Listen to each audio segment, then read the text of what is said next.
I get to introduce a panel that I'm really excited about. Three different folks, three different areas of expertise that they come from. Dave Keat is the chairman and CEO of Caris Oil and Gas.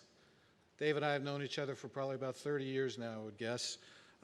He'll really be speaking today from the perspective of a producer. They have huge reserves in western Colorado. We've got Alice Jackson, CEO of Xcel Energy. Alice was the, I'll say, Alice, the architect of the Clean Energy Plan for Colorado, one of the architects. She informed me that she's married to Michael Jackson, and we'll get into that a little bit later. And then a good, dear old friend, Jack Weichsel. Jack is Senior Director of IHS Market. But Dave, if you could take it away, please. Sure. So the question I think that the panel was charged with is, does natural gas have a future in the emerging renewables economy? So yes, I'll just answer that. There's a lot of focus when we talk about renewables on its impact on electricity.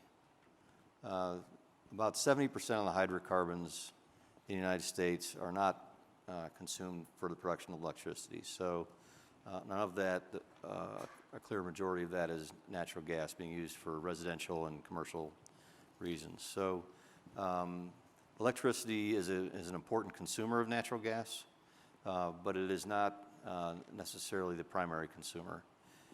And if you look at it globally, the United States has about 16% of the world's energy. That's all energy, not just electricity. And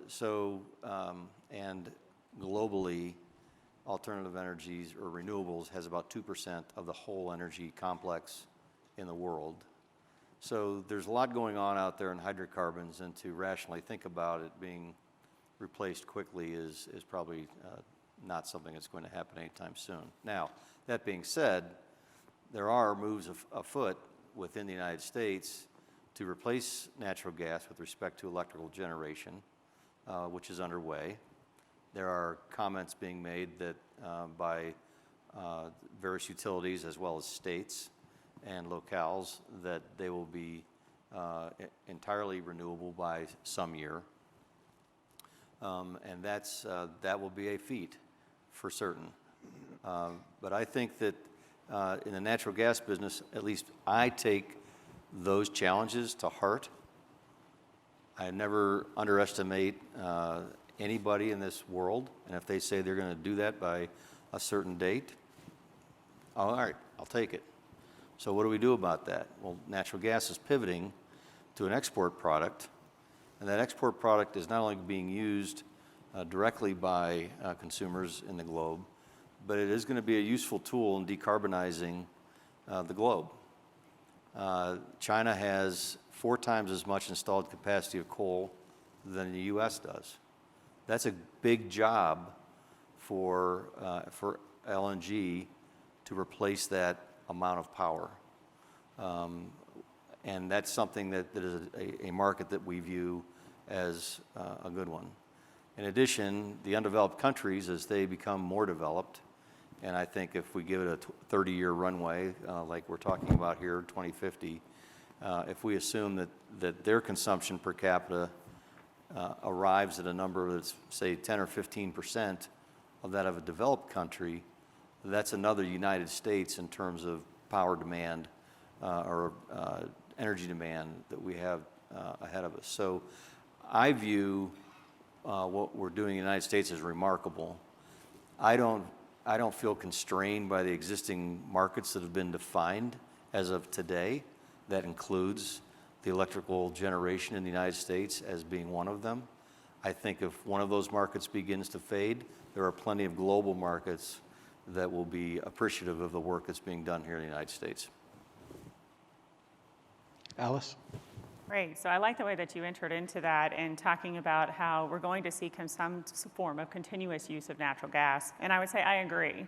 But we have some other kind of constrictions on it. So as having the opportunity to operate and lead the Colorado jurisdiction on behalf of Xcel Energy, we have to look across the table at a lot of the different pieces of the puzzle. You heard about some of those in the prior panel, about the politics, the policies, what customers are looking for. And quite frankly, the other piece of it, what John was mentioning, is the price. So in December of last year, after a number of years of research and looking at, okay, the reliability of the system, can you operate a system that has high levels of renewables on it? What does that look like, and is it economic for your customers? We made a pretty bold announcement. We announced that we would achieve an 80% carbon reduction on our system from 2005 levels by 2030, and we would be heading towards a zero carbon system by 2050. Now, very clearly, you did not hear me say we would be 100% renewables on the system. And there are reasons for that. Even those renewables have come down dramatically in price. The first ones that we acquired, particularly on the wind side, were over 6.9 cents per kilowatt hour. We're now acquiring them at 1.5 cents per kilowatt hour. So when you put that up against the fossil-based generation that's on our system, gas right now in a combined cycle is averaging around 4 cents a kilowatt hour. So you can see for our customers where there's a great cost trade-off in that mix. But then there's the other factor in the layer that we're all talking about, and that's a big discussion point in our state particularly, is carbon. And what are you doing about carbon and chasing that out of the system? When you talk about 100% renewables, you're really talking about chasing carbon. So what is it that we're looking at? When we did our research and we did our analysis, we said you have to broaden the scope of the resources you can use to meet that zero carbon future. And that zero carbon future means that we're not talking just about renewables, because things happen, such as polar vortexes and bomb cyclones. And you all still would very much like to heat your home during those periods of time, or keep your lights on so that you can do other things and go about living your life. And so the announcement we made in December had two incredibly important guardrails. First off, reliability. If we're not keeping the lights on, we're not doing our job. You can't pump the products that you want out of the ground. Our customers can't live the lives that they want to live in the way that they want to live them. So reliability is an incredibly important factor in evaluating what this future is going to look like. And the second guardrail is affordability. Right now in the state of Colorado, my residential customers enjoy rates that are roughly 38% below the national average. And my commercial and industrial customers enjoy rates that are 20 to 25% below the national average. We kind of like those numbers. We like being competitive. We've been able to lower rates for our customers over the past 5 years. The rates that we're charging our customers today are lower than some of the rates that they were paying in 2014. And now a lot of that is attributable to what you pointed out, which is the decline in the gas prices. That has really helped with making sure that we can be very economic for our customers. But at the end of the day, when we look at the technologies going forward, and I know we're going to dig into some of this in the questions you're going to ask us, John, throughout the remainder of the panel, we're looking at an all-of-the-above strategy. If somebody can bring me a zero-carbon dispatchable resource, that is what we need on our system. And whether that means we're putting hydrogen into combustion turbines, whether that means that we're building the net power solution that's being developed and growing down in Texas, where you're building generation in the middle of the oil field using waste gas and then capturing that CO2 to do enhanced oil recovery, I can't tell you what the answer is. What I can tell you is that up to 2030, we know that the existing technologies that are available, the wind, the solar, the existing battery storage, albeit with limitations, those types of technologies can get us to that 80% carbon reduction in a cost-effective manner. Beyond 2030, we've been really clear. We're betting on technology. We think the various groups, whether it's any of those technologies I mentioned or it's small modular reactors or some other type of technology, is going to innovate, is going to advance, and is going to allow us to close the gap. And at the end of the day, we believe that we'll be able to do it economically. We define economically as being our customers' rates increase at less than the rate of inflation. And so that means that's what we're looking at over the long term, is the measure of what we think is affordable for customers to be able to maintain, for our commercial customers to be able to continue producing their products, and to move forward in a way that makes sense for all of the communities on our system. I'm a firm believer that I will not be flying on a solar-powered airplane anytime soon, which means that we still need the valuable products that we are pulling out of the ground in order to make those facilities and those equipment still work, because we're not going to stop flying around the world, which means we need all of these pieces to come together and figure out what is that path forward. So with that, I look forward to the questions that you're going to be quizzing us on and getting into a robust conversation. Thank you, Alice. Jack? I'm going to step up to the podium here. I've got a few slides. First of all, thanks to the panelists. The origination of this panel was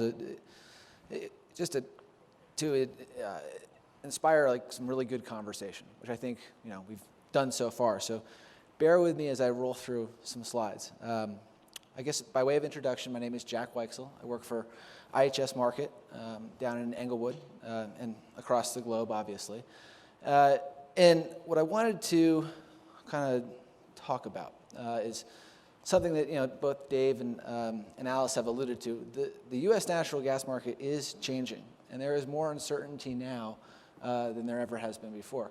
Even though there is record levels of production coming out of the ground, the landscape is, and the future is fairly uncertain. Part of that has to do with what we call the oily shale revolution, right? So a lot more natural gas that's coming out of the ground is associated. It comes along with the oil and thus is exposed to global crude prices. And so there's a lot of uncertainty in that. That's certainly a risk factor. And then as Dave also mentioned, U.S. producers are subject to the winds of the global LNG market, right? So tightening and widening of that market will also impact domestic production levels and price. And then finally, pipeline infrastructure build out. I'm not going to jump into this too much, but you need to be able to deliver product to the coast, right? In order to take advantage of LNG export facilities. You need to be able to move it around various areas of the country. And so far, that has also been a challenge in a number of locations across the U.S. So a lot of uncertainty there as well. Domestic demand growth is limited. In short, it talk about increases in power burn. One of the bigger things, I think, more so even than renewables, or even this fledgling decarbonization effort, is the efficiency of the U.S. electricity market. I have a slide later on that just says how efficient U.S. consumers have been basically consuming electricity over the past roughly 15, 20 years. And then finally, I'll talk a little bit about the impact on domestic gas prices at Henry Hub and CIG, and a less than optimistic view of Rockies production. I'm gonna lay that out straight, because there are certainly, like I said, uncertain times in the market. Things could kind of go either way, but I'm gonna lay out the base case that we have here. So let's talk about U.S. production. So here's where we have been, right? You see that kind of meteoric rise there, right? Very impressive. 2018, 2017 alone, nearly 11 BCF a day, or over 11 BCF a day of growth. Not to be undone by 2019, where we've seen a further 7.3 BCF a day of incremental growth. It's almost like a hold my beer type scenario, right? We're doubling on efficient rates, but basically just tremendous. Brought on by a fire on all cylinders approach. So with prices hovering around $3 per MMBTU, especially throughout 2018, the industry was able to take advantage of not only oil-focused plays, but also dry gas plays. And that's another technology issue. When we talk about the ability to pull gas out of the ground cheaper, faster, better, right? Basically, 23 BCF a day of growth since 2011, and we expect that to slow down some to just an additional 20 BCF a day through 2030. That graphic doesn't go through 2030. One of the things I kind of want to highlight here is there are infrastructure challenges and there are pricing challenges behind a lot of these producing areas. There's also a storage capacity issue that we're rapidly approaching, and that is the reason for basically zero net growth in 2020. So that's going to be a pretty sweeping change versus the experiences that the industry has had over basically the past 6 or 7 years, right? I'll show you a price slide later on that kind of talks about what's going to prompt that, but certainly we've surpassed 92 BCF a day of dry gas production right now. And I'm not saying it's the peak. In fact, it is not the peak. But these are we are making hay now, basically, in short, right? The industry is. You've got a couple of pipelines coming on in the Permian throughout 19 and 20. One of the most notable ones is Gulf Coast Express, which is going to take Permian associated gas, move it across the state of Texas to LNG export terminals. That pipeline is 2 BCF a day alone. And you layer in another 2 BCF a day pipe and another 2 BCF a day pipe after that, pretty much every 9 months or so. And that Permian gas is going to have a chance to escape. But it's going to have to do that at the expense of other basins. In fact, we have so much gas, all about prices, obviously, $2, $2.20, right, per MMBTU. They need to fall sufficiently and for long enough in order to basically rebalance the market. So I'll talk a little bit about where that's going to happen as well. Not to get away from demand, because that's kind of what we want to focus on, right? The previous slide was about basically how robust the resource base is, right? Let's talk about domestic demand first, right? Renewables and gas are head-to-head competing in what I would call a stagnant generation market, right? We forecast that between 2019 and 2024, power generation across the lower 48 U.S. will only grow by about 2.9%. So not a whole lot of incremental growth there.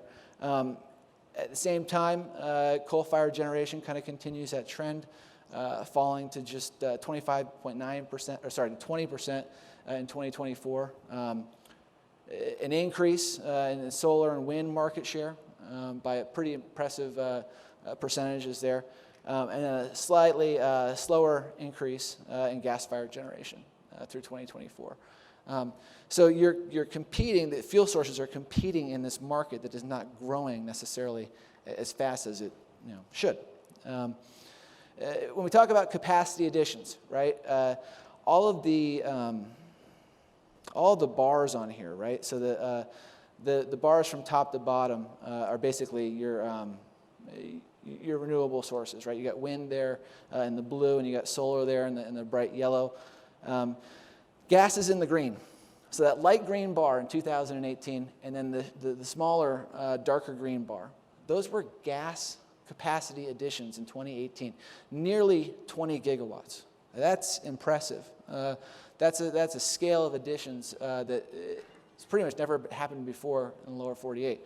That's going to slow down. It's made a notable increase in gas consumption throughout this calendar year, right? Record-setting, averaging 41 BCF a day in a single month, July and August, right? Hasn't necessarily caught up to production because production was front-loaded, but certainly plenty of gas demand and gas capacity is online right now, right? It's the peak. Next phase that kind of comes in is more wind and solar PV. And then you can see that little pink bar up top. That is batteries. It's grid-scale battery storage. A lot has been made of grid-scale battery storage. It's certainly a promising technology. I hope that it can gain maybe a little bit of traction. But the fact of the matter is the technology isn't there yet, as you alluded to, Alice. These are 4-hour batteries, primarily lithium-ion in technology still, and it's just not there, right? The only basically place in the stack where batteries will penetrate are older combustion turbine gas-fired facilities, and also obviously coal, right? Coming on during peaking hours because that's what they're meant to do.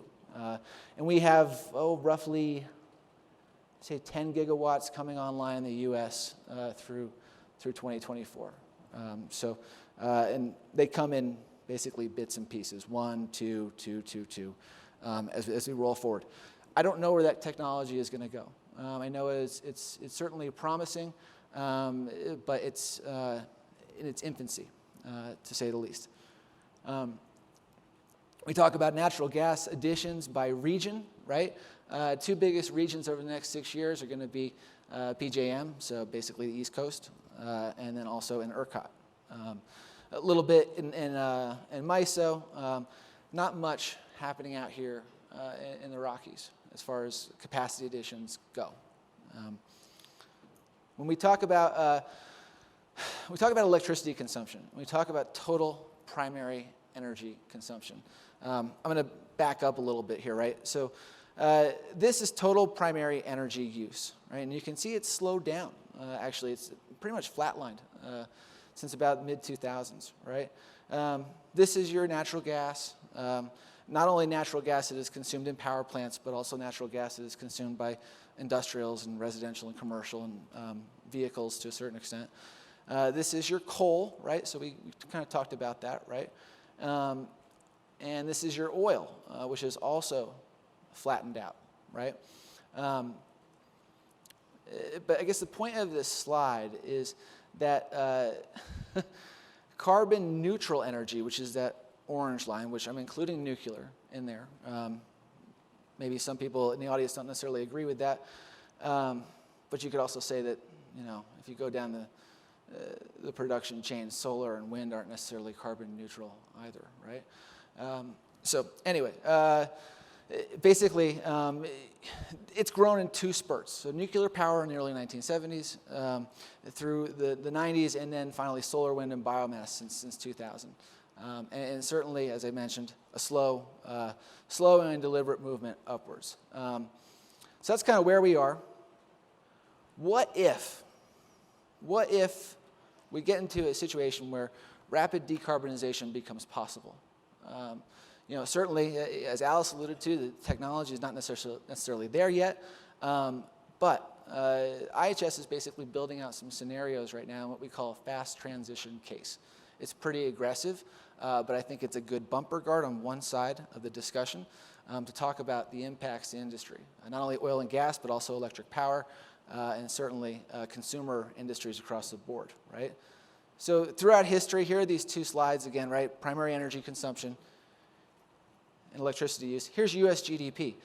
So the United States has become remarkably efficient at using its energy sources as GDP has continued to grow, right? Certainly over the long term, right? I'm not talking about an upcoming global recession or anything like that. I'm talking about over the past, 40, 50 years, right? So that concentration of energy, things like demand side management and other, certainly,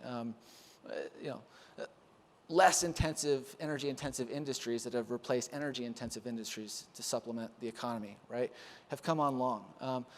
So what it means is it basically is with less energy-intensive industries, the cuts are going to be more painful if you want to do a fast transition towards total decarbonization. Alice mentioned an 80 by 30, right? Our view is a little bit more conservative. It's an 80 by 50, and that's just one case, right? These numbers aren't, all the way sorted out, right? But maybe an 80 by 50 or something plan would be, more appetizable politically. I'm no longer in politics anymore, so I'm going to stay away from that. But basically, new builds, in order to satisfy an 80 by 50 type framework, right? And granted, the technology isn't all the way there yet. New builds for power would need to be basically solar, wind, geothermal, biogas, hydro, and batteries, right? That would basically fill in your existing capacity over the next roughly 31 years, right? Existing nuclear relicensing would have to happen in the 2030s. So you need the nukes to get there. That's part of the issue here, right? And natural gas demand for power would essentially fall by 50% from 2018 levels in 2050, right around 12.5 BCF per day. In 2018, I think we averaged 26 odd BCF a day, so it's actually more than 50%. And then finally, how many folks in the room filled up their car with gasoline this week? Show of hands. Okay, so a good 60% of the audience, right? That will be like putting a saddle on your horse to get to work in 2050, right? Of course, with that, I say the transportation sector gets carbon free by 2050, right? With that, there's a little bit of a balancing issue there because all of those new automobiles require electricity to run. So where are you going to get that electricity? Is it going to be solar? Is it going to be batteries? The technology maybe does not exist yet. But point is that this rapid decarbonization case that we're making in a fast transition faces a lot of hurdles. So just kind of sit with that a little bit. I'm happy to answer questions about that after as well. Finally, and John, I want to leave enough time for questions. When we talk about our forecast through 2024, here's our production growth scenarios, or our production growth forecast, about 6 BCF a day or so. And then I'm comparing this to 2019, so all of these bars are basically differentials, right? The growth in demand, as Dave alluded to, is going to come from LNG export facilities, primarily, right? A little bit of power demand in there. That is basically a price play, you know, as gas prices remain somewhat muted below 250 or so. Gas is one of the most economical fuel sources to burn at that rate, certainly more so than coal. Basically, but LNG exports are kind of where the game is at, right? 2019, 2020, we didn't talk about this a lot, are big years for FID decision makers for LNG facilities. And with that, we're going to see a lot of incremental, basically liquefaction capacity come online in the 2024-2025 framework. Because once you get FID, it takes about 4.5 years or so to construct. And so LNG export capacity, particularly around the Gulf Coast, is going to constitute about 7.2 BCF a day of incremental gas demand. To put that in perspective, that 7.2 is incremental to the 6 BCF a day that we're already exporting right now. So that's a big chunk of gas demand, roughly 13 BCF in a 90 BCF a day market. So, you know, 15, 18% or so, roughly, right? Production growth is substantial, and I say muted. You can see supply out there chasing, basically lagging in front of demand, and that is because supply has front-loaded this situation, right? We're probably as long supply long as we have been since about 2014, and that was a weather effect, not a production effect. The point is that this situation doesn't necessarily bode well for prices. I'll talk about Rockies production. Okay, good. All right. I'll talk about Rockies production pretty quickly here. Significant barriers, as I mentioned before, associated gas comes out of the ground at near zero cost. This is what is going to be facing Rockies dry gas producers in the future, right? You've got some big barriers there. You've got associated gas from the Montney up in Canada, the Northeast, and of course the Permian, which I mentioned. If we look at prices here for a second, this is our forecast through 2022. Price is lower for longer. The blue line is Henry Hub. The dotted line are average annual prices at Henry Hub. You can see it falling sub $2 there in 2020. And then the CIG, the local price here at CIG City Gates is right down there below. I will leave with these final thoughts. I'm just going to leave them up there for you to read, and we can get along with the questions. Great, thank you. Thank you, Jack. We've got 25 minutes left, and I'd love to get into questions. And for the three of you, I'd love to be a conversation if we could. Alice, I can't help myself. I've got to start with you. Go for it. Background, Alice worked in Amarillo for Southwest Public Service Company. Yeah. And at the time, my brother was mayor of Amarillo, so she had to deal with a harpoon down in Amarillo, and now is faced with the same issue here. So 2050, 30 years away, I looked at it, and 32 years ago, I wrote an op-ed that was in the Denver Post called Defining the Benefits of Natural Gas. You did. I can't believe that it was 32 years ago, but ostensibly in 1987, 88, nearly 94% of the electricity generated by public service was generated by coal. Yeah. And so we've seen quite a shift. I mean, literally the natural gas that was used was kind of like the pilot light to kick on the coal plant. And so much of my early years in understanding how natural gas competed or didn't compete with coal was related to this whole notion of least cost purchasing and then also the way that utilities earned a rate base. And so I'm a little cynical or sardonic about how utilities earn a rate base. And so when I look at it and I see all this renewable growth, this $800 billion of expenditures by utilities across the country, helped by the fact that natural gas is so inexpensive, I get concerned about making projections 30 years out because those are going to come to roost sooner than we realize. But I guess the question I have for you as an advocate for low-income energy households, one of which I grew up in 2 miles east of here, low-income energy households pay a disproportionate share of their income towards cost. If your forecasts are wrong, what happens? So a couple of different things. First off is the reason that we didn't say we are locked in and absolutely guaranteeing we're getting to a zero carbon by 2050 is for some of the reasons you state.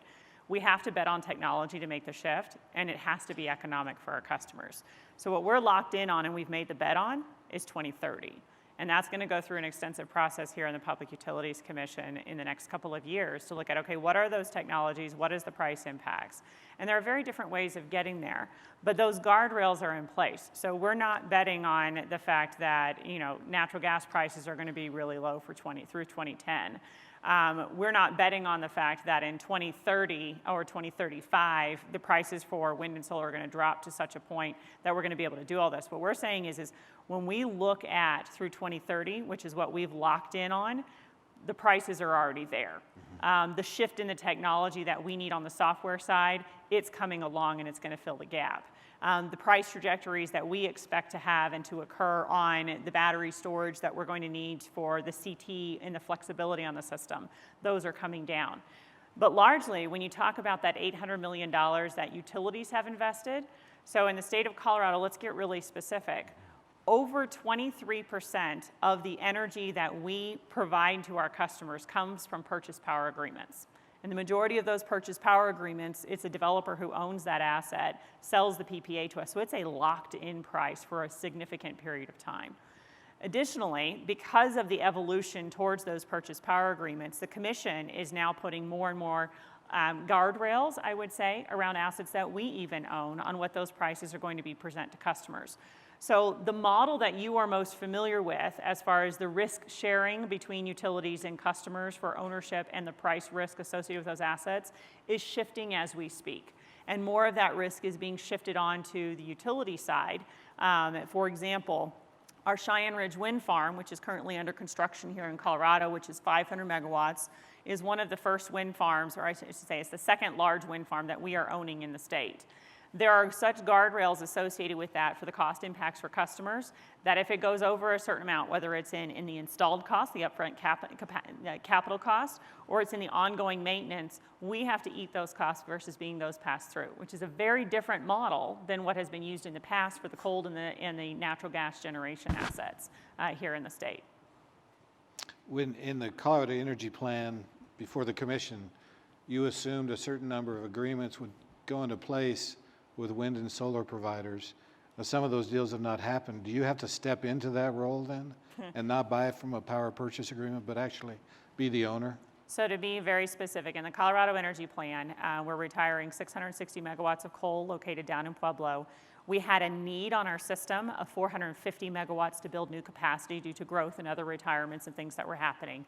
We're replacing that with 1,100 megawatts of wind, 700 megawatts of solar, and we're purchasing a natural gas existing facility that's roughly 380 megawatts. Of those facilities, we will only own the 500 megawatt wind farm that I just mentioned, Cheyenne Ridge. Beyond those, the others are PPAs. We had a couple of those that didn't come to contract fruition. So just like anybody else who goes out and does an RFP, sometimes the things don't come through. Those are being replaced, so we rebid those out. We are not owning those replacements. We're not stepping into those. We went through another RFP process that we're actually in the middle of right now to identify which of the solar assets in the rebid process would be the ones that are selected to replace those that fell out of the process. Okay.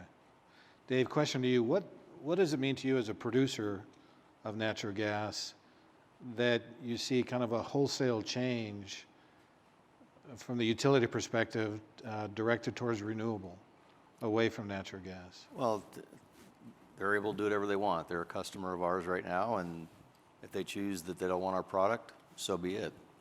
However, I would caution that technology happens in the oil and gas business. We've seen an 80% increase in natural gas production and therefore a concurrent increase in natural gas demand since the mid-2000s. That's remarkable in a commodity business. That's unbelievable technology applications in our business.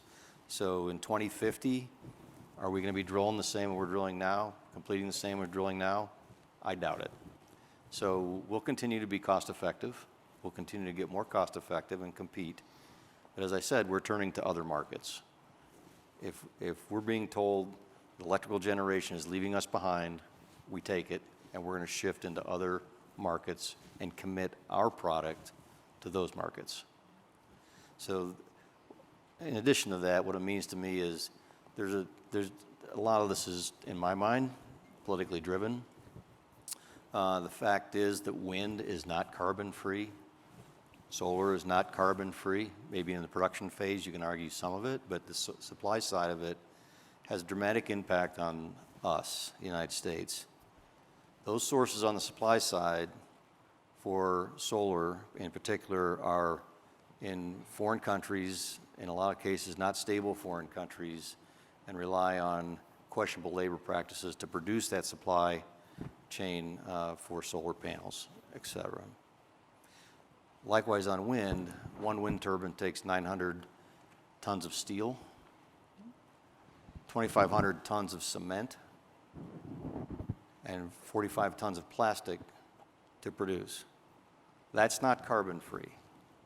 So it's a fallacy that when we talk about wind and solar as being magically carbon-free, when in fact they're not.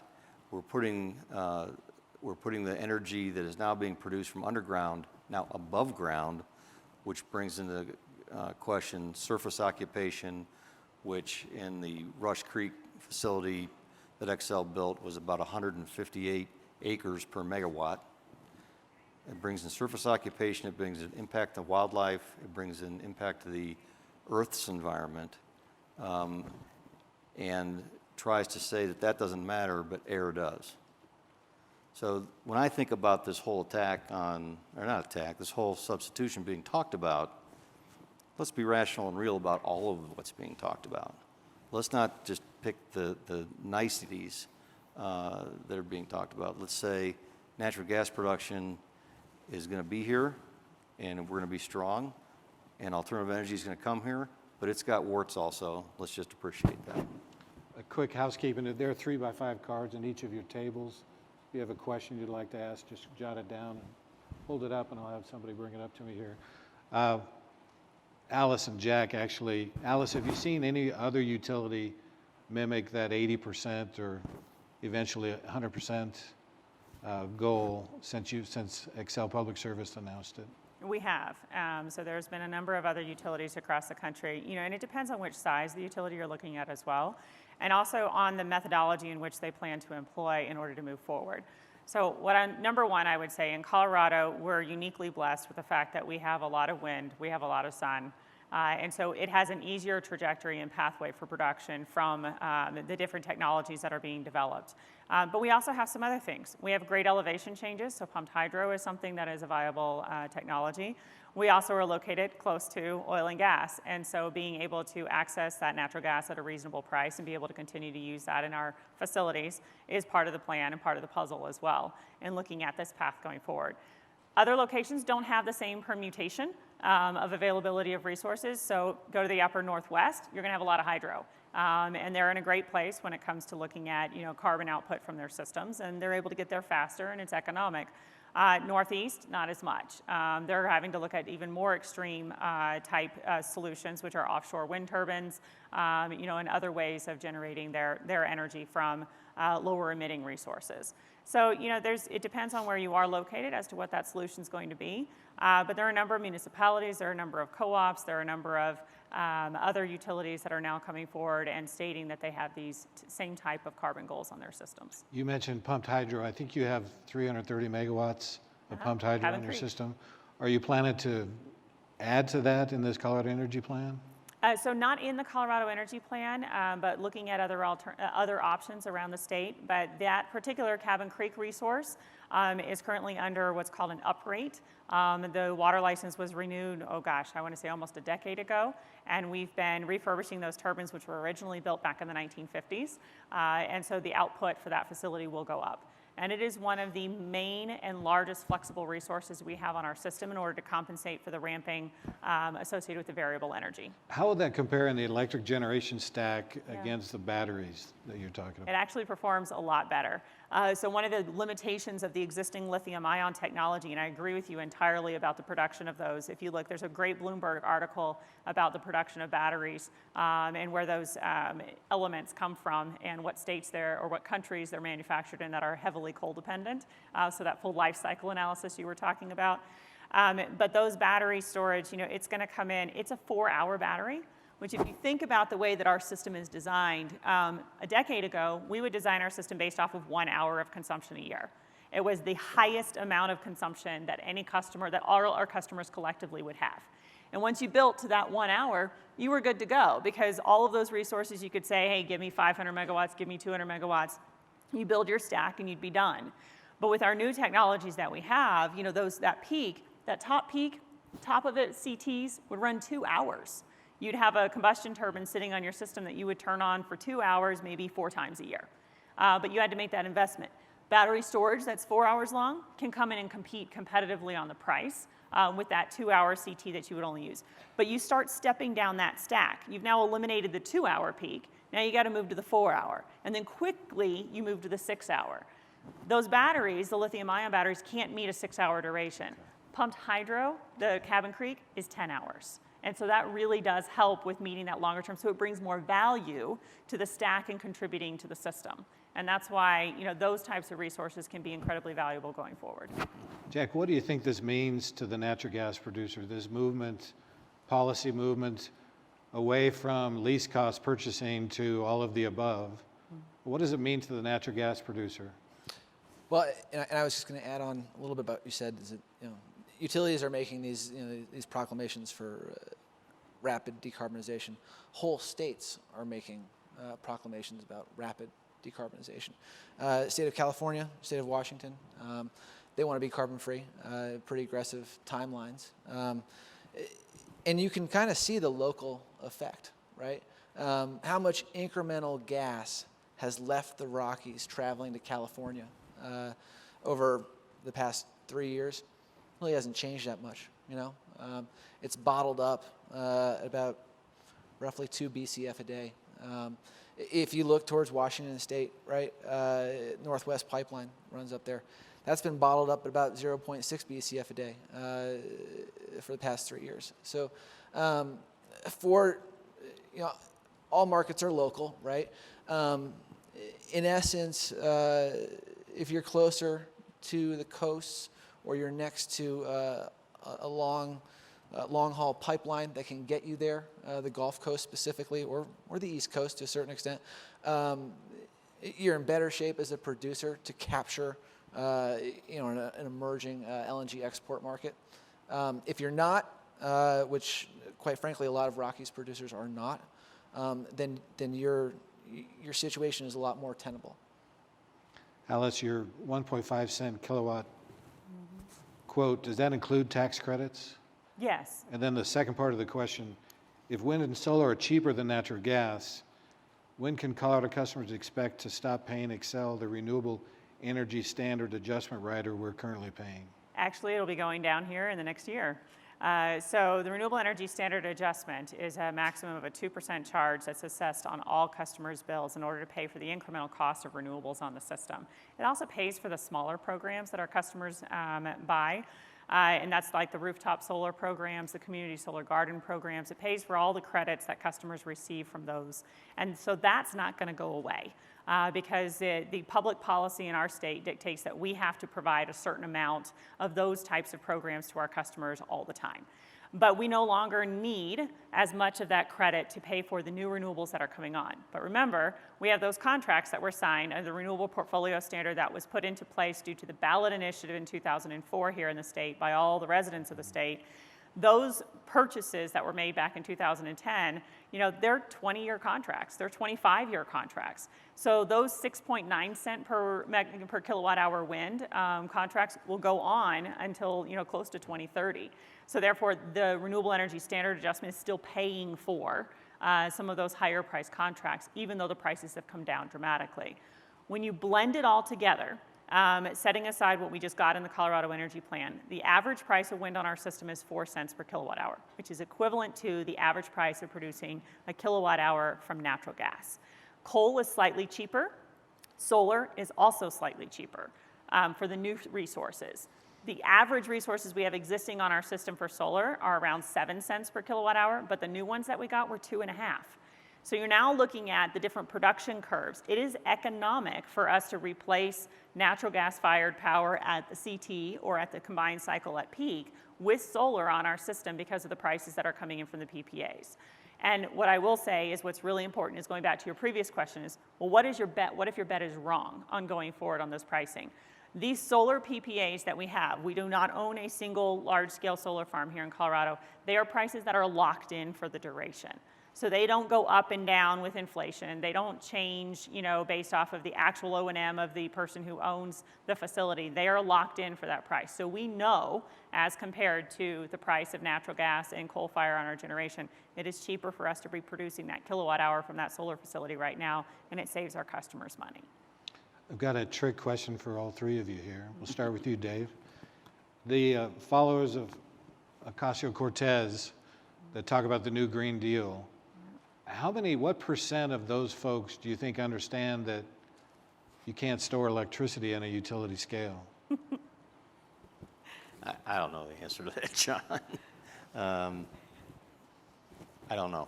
My question really is one of those, I don't think any of us can guess at it, but what can we do better to educate those folks as to how this system works?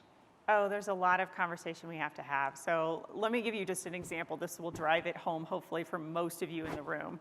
I was testifying before the state legislature a couple of years back when battery storage was first coming out as a big topic.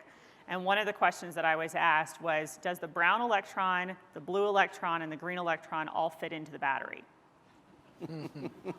So that tells me we have some room for improvement on a little bit of education with the people who are really talking about and looking at how are these systems going to work. So there's a large opportunity for us to be able to educate. And that's why I go back to that stack I was talking about. We used to plan, build up the amount of capacity that you have for 1 hour a year, and it would work. When you start adding variable resources, such as the wind and the solar, wind blows primarily at night. You're going to get your energy primarily at night, but it's seasonal. It's not like clockwork. It's seasonal. You have to have great forecasting tools. The sun shines during the day, but then guess what? There are clouds that get in the way. So there's all kinds of different factors here. We are no longer planning for 1 hour a year. We are now planning for 8,760 hours a year, and quite frankly, we're planning for 5-minute subcycles inside of each of those. So that means we have a much more complex system to keep the reliability of the system running.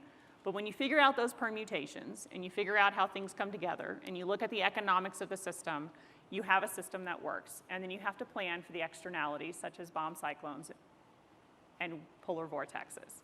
Because at negative 60 degrees, the lubrication inside of wind turbines freezes, is what we learned in January, whenever we had one of those come through Minnesota. And when we had the bomb cyclone in Colorado, you got to push the clutch in on the wind turbines when the wind blows too fast. Otherwise, you burn up the motor. That's at 37 miles an hour? 60. 60, okay. Yeah. So there's all kinds of different things that we have to plan for. It's a much more complex environment, which is why I say, I agree with you, natural gas is not going away, but there may be other factors associated with it. Maybe we're capturing that output from the stack, and we're putting it back into the ground to do more enhanced oil recovery by compressing that CO2 and liquefying it and using it for enhanced oil. Alice, I once gave a presentation to the Oil and Gas Commission about natural gas.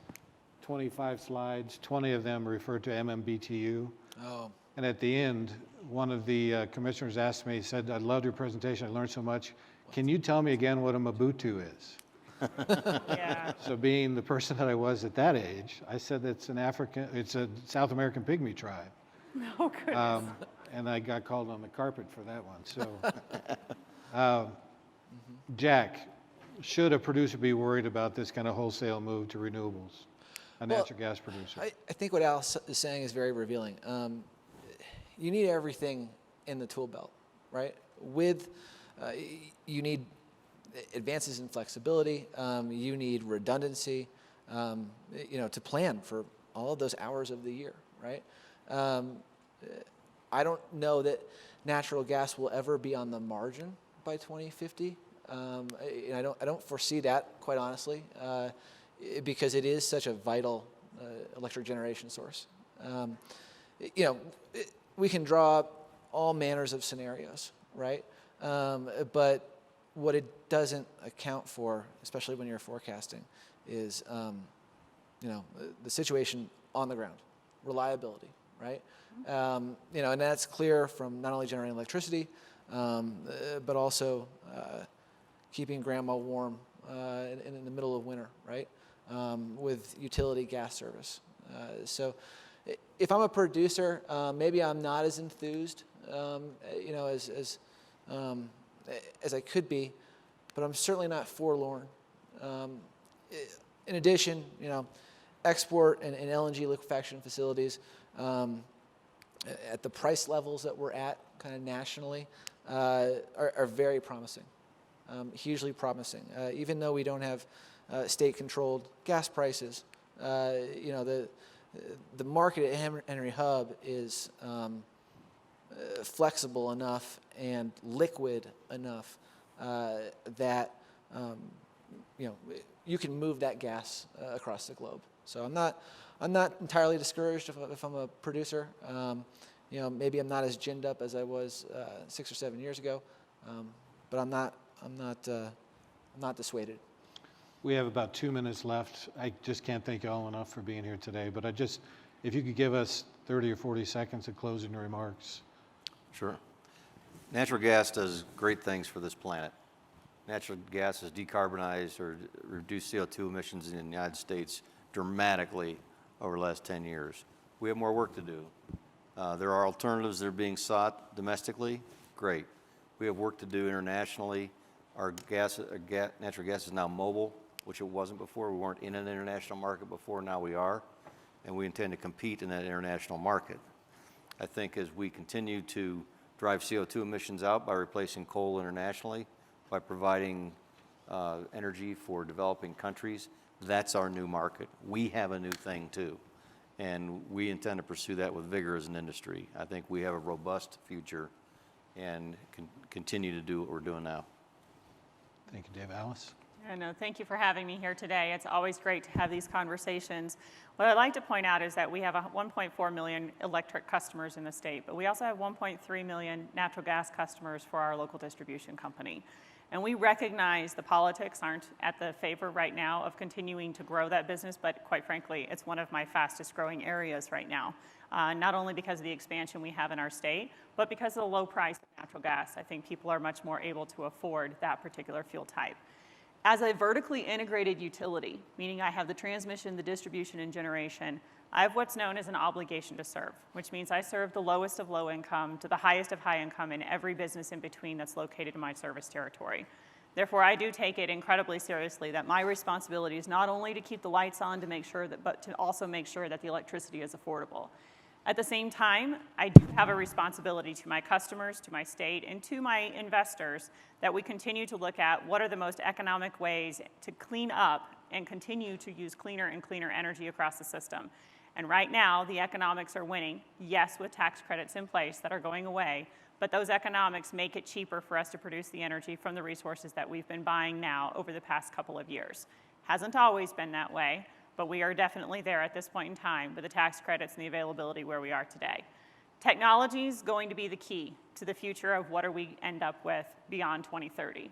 We think we know what those technologies are through 2030, but evolution, innovation, design, and to me, that includes a part of natural gas. That includes a part of other technologies that are going to come forward as well. We are not a research and development organization, which means that we buy things that have reached commercial scale or prototypes that have gotten to a certain size. So to us, it is up to all of you and many others out there to figure out how does this puzzle get solved long term and what are the opportunities.